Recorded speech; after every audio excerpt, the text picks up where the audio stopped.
Bismillah, Assalamualaikum warahmatullahi wabarakatuh. Perkenalkan, nama saya Yunita dengan NIM 22042375. Di sini saya akan membuat video presentasi untuk menjelaskan dari salah satu tugas mata kuliah yaitu statistik sosial bersama dosen pengampu pada mata kuliah ini yaitu Bapak I. Permana STMT. Baiklah, untuk mempersingkat waktu, saya langsung saja akan menjelaskan yaitu mengenai yang pertama yaitu terkait konsep statistik parametrik. Yang pertama yaitu ada definisi. Definisi dari statistik parametrik ini adalah suatu metode analisis data yang mengasumsikan bahwa data itu mengikuti distribusi tertentu, biasanya distribusi normal. Dan metode ini juga bergantung pada parameter distribusi tersebut, seperti contohnya yaitu rata-rata dan deviasi standar. Ciri-ciri dari konsep statistik parametrik ini yaitu yang pertama, adanya asumsi distribusi, yaitu data diasumsikan mengikuti distribusi tertentu, misalnya normal.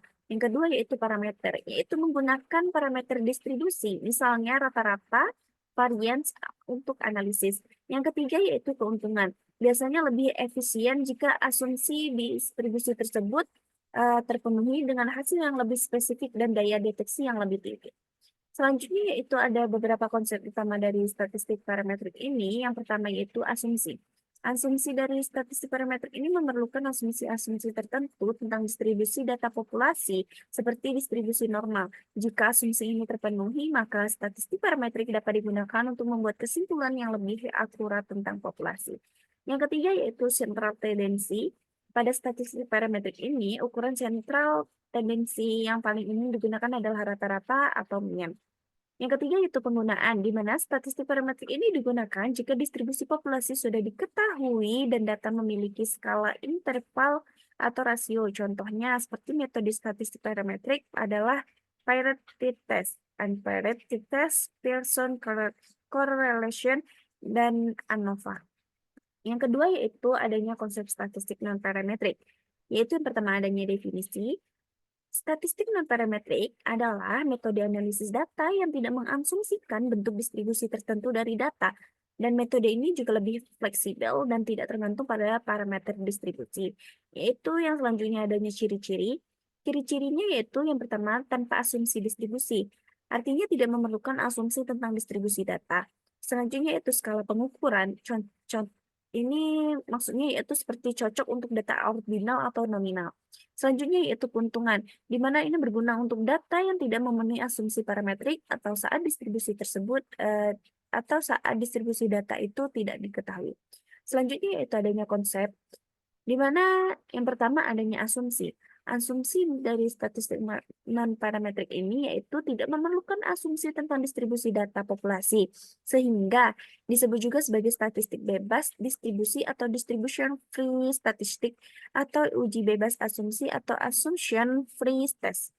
Selanjutnya itu center tendency, yaitu pada statistik non-parametrik, ukuran dari central tendency ini yang digunakan adalah median atau nilai tengah. Selanjutnya yang ketiga yaitu penggunaan. Statistik non-parametrik digunakan jika distribusi populasi tidak diketahui atau data memiliki skala nominal atau ordinal. Contohnya seperti metode statistik non-parametrik adalah Wilson ransom test, Mann-Whitney test, Spearman correlation, dan Kruskal-Wallis test. Selanjutnya yang ketiga yaitu adanya model statistik parametrik. Yang pertama yaitu adanya definisi dari model statistik parametrik ini, di mana model ini berdasarkan pada asumsi distribusi tertentu dan menggunakan parametrik distribusi tersebut untuk membuat inferensi atau prediksi. Contoh dari model ini yaitu regresi linear, di mana model yang mengasumsikan hubungan linear antara variabel independen dan dependen. Yang kedua yaitu adanya ANOVA, di mana model ini membandingkan rata-rata antar kelompok dengan asumsi normalitas dan homogenitas varians. Yang ketiga yaitu adanya model ARIMA atau Autoregressive Integrated Moving Average. Artinya itu model time series yang mengasumsikan struktur khusus dalam data waktu tertentu. Yang selanjutnya yaitu adanya keuntungan.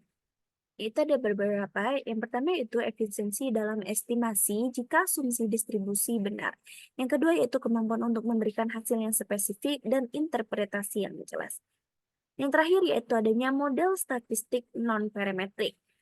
Yang pertama yaitu adanya definisi, di mana model statistik non-parametrik ini adalah suatu model yang tidak menggunakan parametrik populasi untuk menggambarkan distribusi data.